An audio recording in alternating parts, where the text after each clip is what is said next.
What's going on is Anton from antondaniels.com. I appreciate you guys for continuing to rock with me. There's this new trend going around. Now, let me know if you've heard this one. It's guys that are sending women money for lunch. They cash apping them, they zelling them, they hitting them with the PayPal, they ordering the money from them or ordering the food from them. Let me know if you've heard this one. Random woman goes on TikTok, and I got a review video that I'm gonna do, and I'm gonna drop a little later on tonight before we get into the Anton Daniels channel.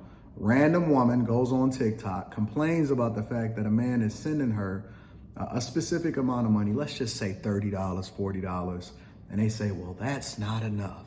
And then they give all of these excuses about inflation and all of this stuff, and then you go into the comments, and all of the women are sitting there going back and forth complaining about the fact that men are not being considerate enough and all of that.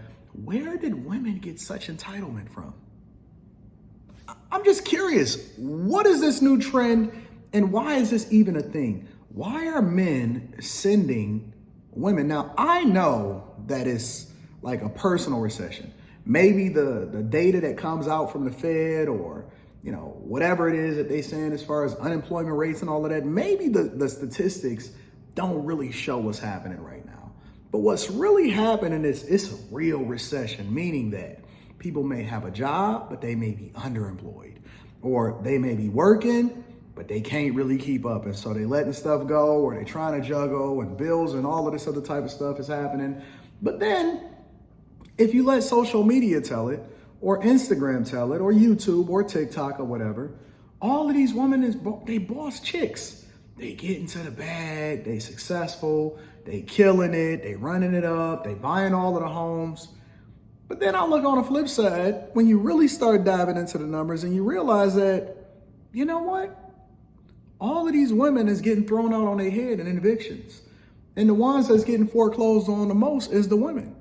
And whenever a pandemic hit, like the one that hit in 2020 and it lasted for a while, which is one of the reasons why you're starting to see a whole lot of evictions happening across the United States of America, especially in Atlanta, and California, and Phoenix, and all of these places, is that the rent moratorium is up. And all of these chicks has been living rent-free, and so it seems like they've been really balling out, when in reality, they 2.5 payments behind on a car note and a one step away from getting that Nissan Altima repossessed.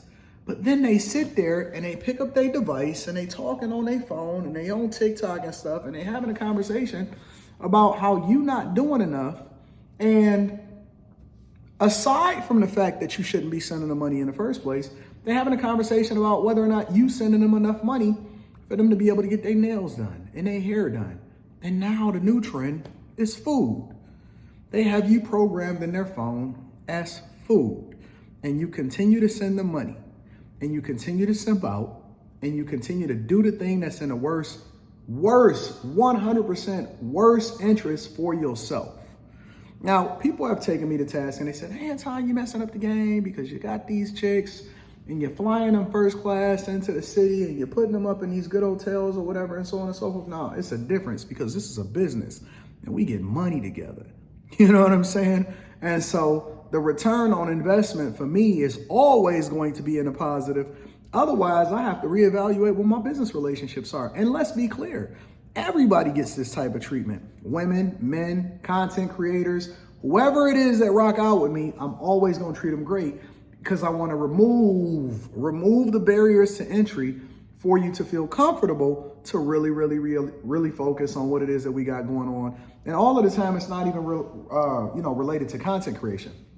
A lot of times it's related to other things that we do business about or for that's completely separate from that, right? And so when we really start breaking it down and we having a conversation in authenticity and we really, being transparent about what's happening, y'all just sending these chicks random monies. And you know what else I found out? Most of these chicks y'all don't even know in person. You never met them. You're never gonna see them in person unless you go to an event where they hosted it and you sitting in the audience. They don't know you in real life. They don't know your real name, and you fumbling your kids' Lunchables money and your family's grocery budget by sending them $30, $40, and $50 for lunch. And then she got a man or she got a boyfriend, and then she gonna go out to lunch if she decided to spend it on that at all, because she probably got some form of a free lunch or something like that, or she cooked or she brought her lunch anyway. But anyway, she take that money and she wound up spending it on her people or her family or her baby daddy, who always gonna have access to him, or her kids, who the baby daddy always got access to. And I'm just trying to understand.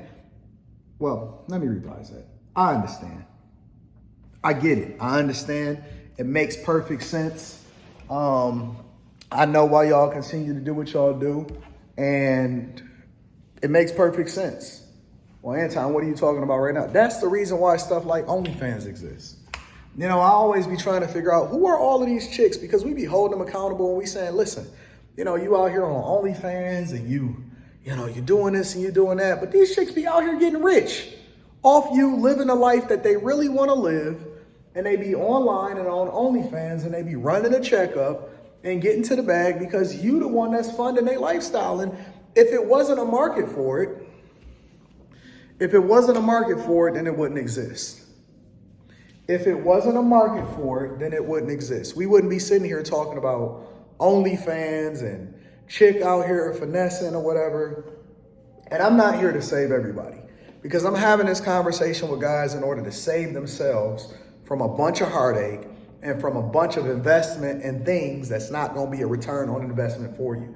You don't have to simp out. You don't have to force yourself to cash at these chicks some money that you don't get any kind of return on investment. They're not entertaining you. They're not even busting it down for a real one. Although you shouldn't even pay for that, because that's then prostitution, but that's a whole nother conversation, because I know y'all can justify that too. But when we start to break it down and we start to have real conversations, I'm very much curious as to how y'all can justify sending something, hey, good morning, beautiful. I'm not even sending no text message talking about no good morning, beautiful. Hey, I need you to be here at this particular time so we can get this money. If it ain't no conversation about that, then what we talk about? Why we having a conversation? Why we going back and forth? Why is this a thing? I'm not doing it. I'm not interested. I'm not doing it. And I don't care enough about you, because it's always going to be another you. For some reason, y'all think that it's a shortage of women out here for you to have. And instead of you going with the woman that you should be with, that actually values you and don't want to see you crash out and would rather you invest that money into yourself instead of giving it to her for something that she don't even care about, instead of you getting with that type of woman, because that woman actually is for you, but you don't want her. You want that toxic box, right?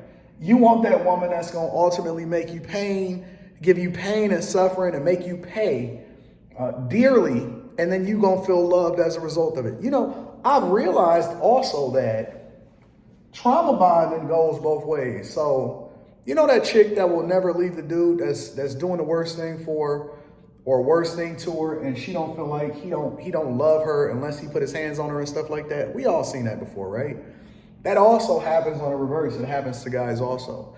And guys do the same thing. They don't feel like they being loved on unless it is a woman that is giving them the utmost in pain on things that they can control, and they got these self-inflicted wounds that ultimately is not best for them. But you can be different, right? Because it's a lot of guys that's gonna justify it, and you're gonna see them in the comments.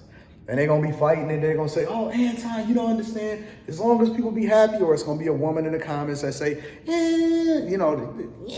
hyenas and all of that. We don't care about that. The only thing we care about is the truth. And the truth is, you have a choice. You can take the red pill, and that's the thing that's gonna open your eyes up to the truth, or you can take the blue pill. And you can go back into the rabbit hole and you plug yourself back into the matrix. It's up to you. I love you. I appreciate you. I hope you make the decision to do the thing that's in your best interest. But more importantly, stop sending these chicks money for things that's not best for you. I'm gonna holler at y'all later. Peace.